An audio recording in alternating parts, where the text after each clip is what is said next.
Hello, everyone, and welcome. This is your teacher, Mr. Ricardo. And for today's lesson, we're going to discuss and talk about two different regions from Chile.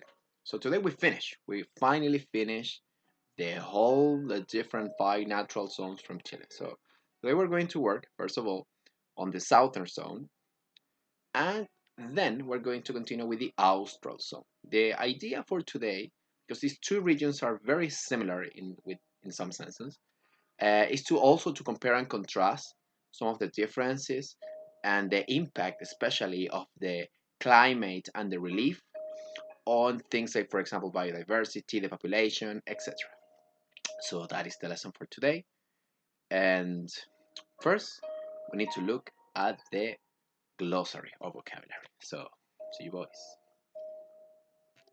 En relación al glosario, chicos, tenemos, primero que nada, tenemos volcanoes, que es el dead giveaway, o sea, todos deberíamos saber o tener una tincada en el fondo de lo que significa, pero ¿por qué está acá? Porque vamos a hablar de active volcanoes, o sea, volcanes que se encuentran activos con actividad interna dentro de sus calderas, claramente no necesariamente van a explotar, pero principalmente por eso se encuentran acá.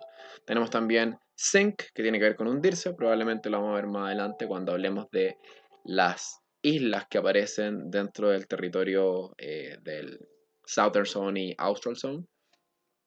Forestry, que tiene que ver con las actividades forestales que principalmente desarrolla la gente en esta región.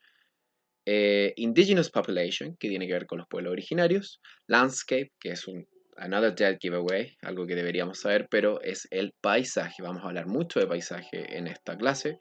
Patagonian Plateaus, que son las mesetas patagónicas. Esto yo lo voy a dejar pendiente, pero es principalmente un fenómeno en el relieve que ocurre en nuestro país, sobre todo en la zona austral. Y finalmente tenemos The Cold Steppe, que es la estepa fría. Y esto también tiene que ver con un fenómeno que ocurre en el clima en este lugar del país. Que hay otros tipos de estepa también en el norte del país. No son iguales, pero tienen cierta similitud. The southern zone extends from the Biobío River to the Golfo de Corcovado. This is located at the south of the Isla de Chiloé. Now, what is so important? What is noticeable? What we should look for when we are in the southern zone? We need to look at the big and majestic landscapes with remarkable biodiversity. These landscapes include volcanoes, lots of rivers, and lakes. Now, what can we say about relief in the southern zone? Well, first of all, we're going to focus on our friend the Andes mountain range. What can we say about it? First of all, that the elevation of the whole Andes mountain range decreases. It's not as big as before. And the biggest parts of the mountain are what we see here, which are volcanoes, right? We have the next one, which is the Central Valley. What is important to know about the Central Valley? That this is the part where we find the most lakes and river and is interrupted by them. And also we need to focus that after some point, the Central Valley is going to also disappear. It's going to go beneath the ocean. It's going to sink under the ocean. And it's also going to reappear only by pieces, o sea, va a reaparecer solamente como pequeños pedazos de tierra, as islands, right? The next part about relief, we have the coastal mountain range, which changes its name to Nahuel Buta, es el nuevo nombre en el fondo que tiene la cordillera de la costa, and after el Canal del Chacao, it only reappears as small island. It happens the same as the Central Valley. This part of the country sinks beneath the ocean, o sea, se hunde bajo el océano.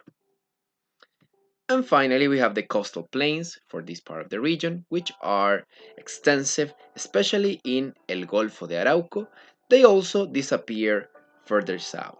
Es cosa de mirar el mapa, chiquillos. You only have to see the map and check that every single part of the relief, except for the Andes Mountains. At some extent, is going to disappear in this part. Okay, so let's move on to the surface waters. Now, in terms of surface waters, we're going to focus over here in page 74 from your book, which is the first page from what we're going to do today. And it says that there is plenty of mixed catchment rivers, which means that these rivers mostly get the water from the rain, but also they get the water from the mountains and snow. Okay, and what else can we see here? That it talks about permanent flow, a permanent flow of water. So the water never stops from the rivers. It doesn't evaporate, okay? And finally, this area is characterized by its large and numerous lakes. So there is a lot of lakes in this part. So let's check the map. As we see, and because of the description, we can see that is plenty of different rivers in this zone of Chile, in the southern zone. And also, let's take a look at the rivers. This is the look of the map. So as you can tell, this means that these rivers are usually huge. They are very, very big. And as you see, most of the rivers, I would say all of them, are connected to either the Andes mountain range or the different rivers, I mean lakes that we have in the region. Let's go now with climate. All right, let's move on to climate.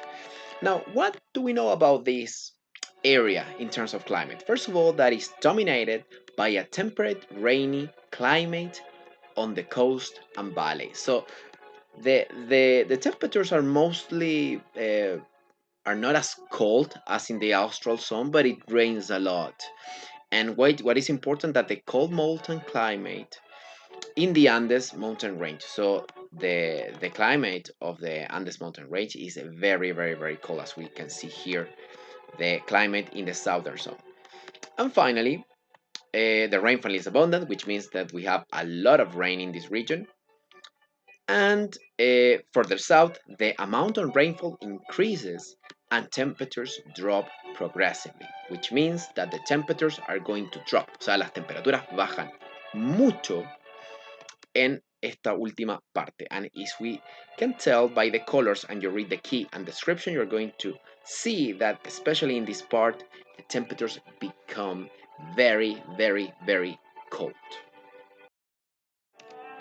In terms of biodiversity and thanks to the climatic conditions, the vegetation in this part of the country is very diverse, and we usually find trees or forests that are adapted to the climatic conditions, their big amounts of humidity and rainfall from the region. We can find different types of trees and vegetation, and also the variety of animals in the region is also very, very huge. We can find different types of birds, woodpeckers, eagles, or other mammals such as foxes, huemuls, pudus, or pumas. Thanks to the high humidity and rainfall from this area, it's not weird to see plenty of forest around here. And also, these forests have a very good quality of wood. We will see that some of the activities that are in the region are related to this fact. Okay, so first of all, what do we have here?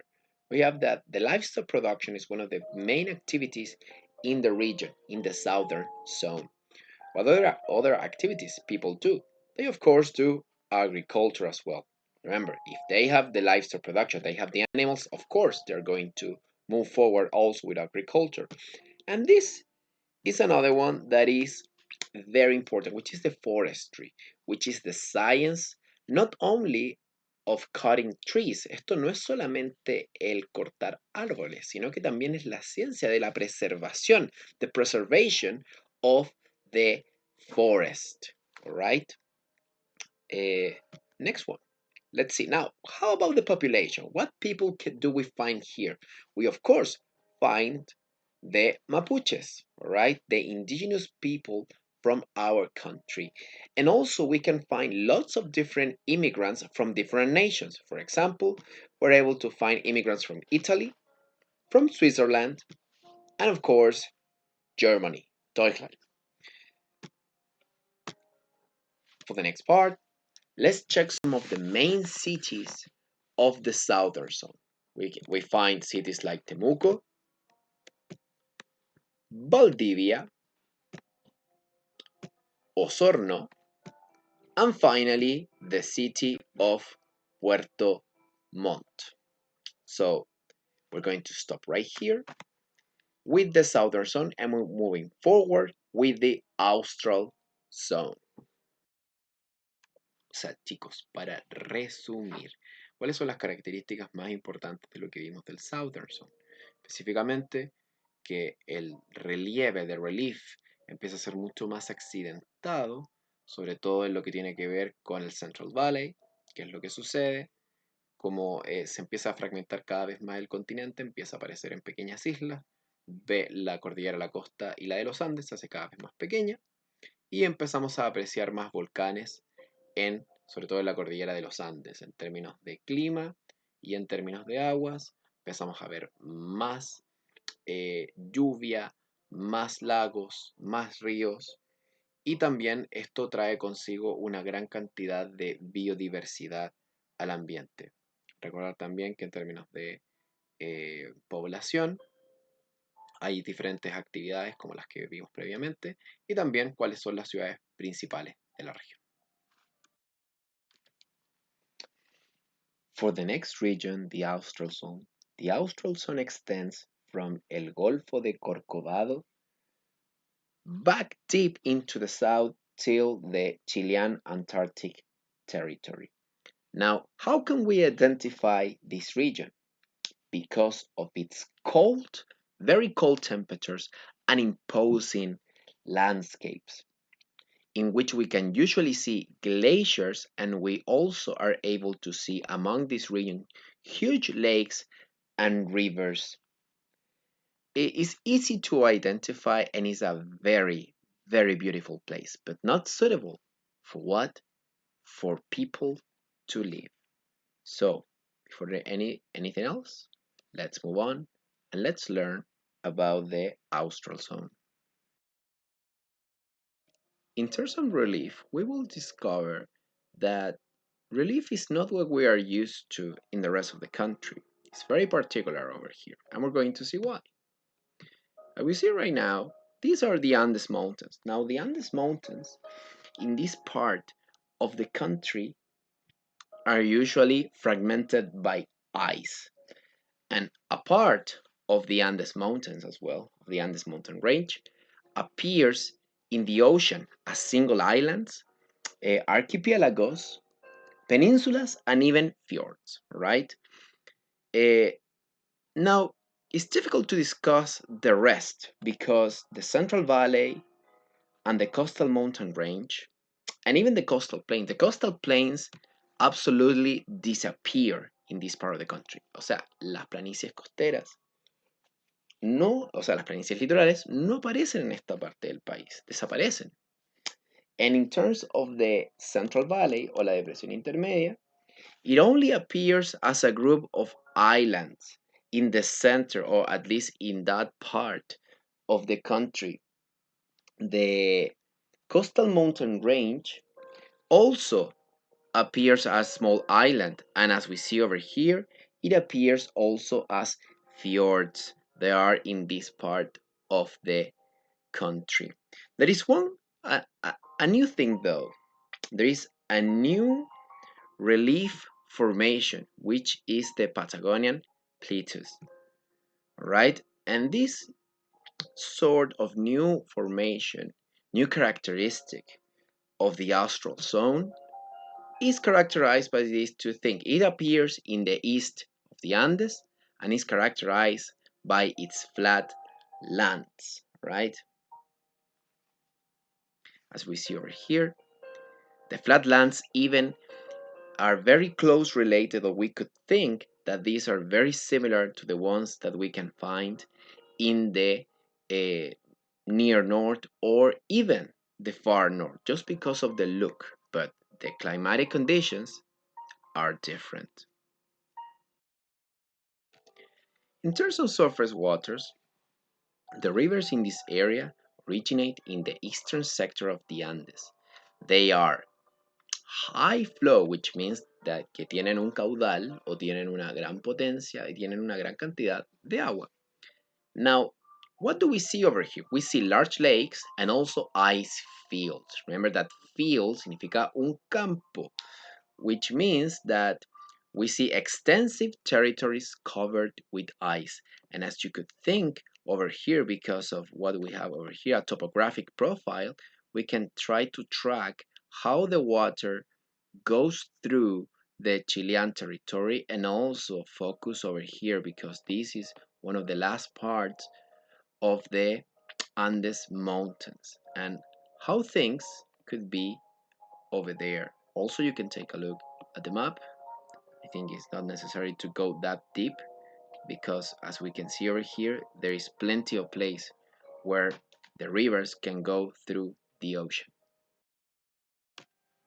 As we can see over here, the climate is divided into four different types in this region, in this zone.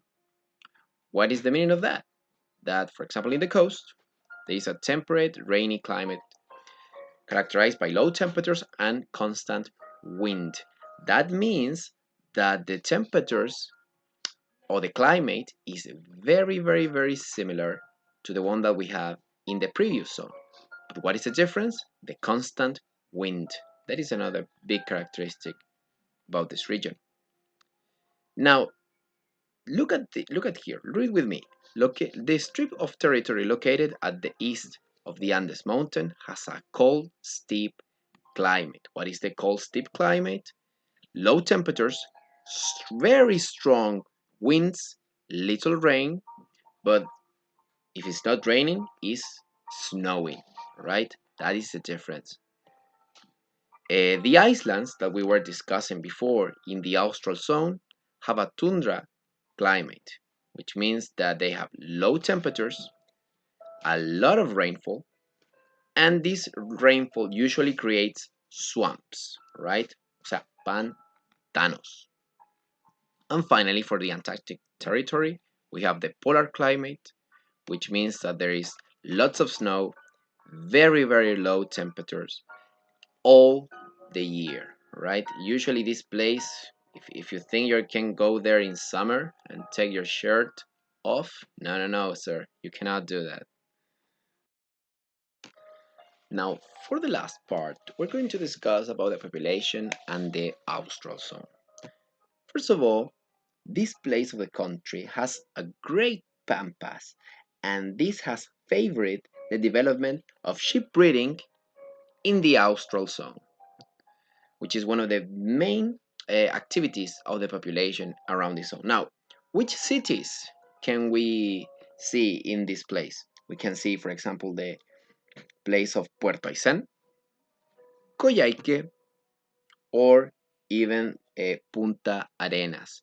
It's very important to remember that living in these places is very difficult. It has the lowest percentage of density of population in the country, and also it's difficult to live in these conditions because of the forest, because of the glaciers, because of the low temperatures.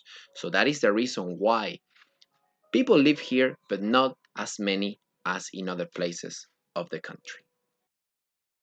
Bueno chicos, esa fue la clase del día de hoy. Preferí dejarles estas imágenes de esta hermosa región que es la zona austral de nuestro país para mientras hacemos la recapitulación de lo que vimos hoy.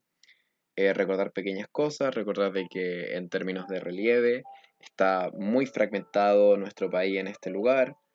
La cordillera de los Andes, tanto con la cordillera de la costa, tienden a reaparecer como pequeñas islas dentro de lo que es el Océano Pacífico, la depresión intermedia y, y las planicies litorales tienden a prácticamente desaparecer en este lugar, las provincias litorales sobre todo.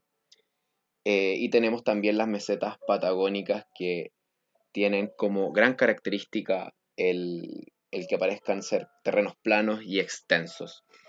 Recordar también en términos de clima, el clima está dividido en cuatro tipos de clima distintos: lluvioso, de estepa fría, tundra y polar. Y finalmente, la gran cantidad de biodiversidad que se encuentra en este sector de nuestro país.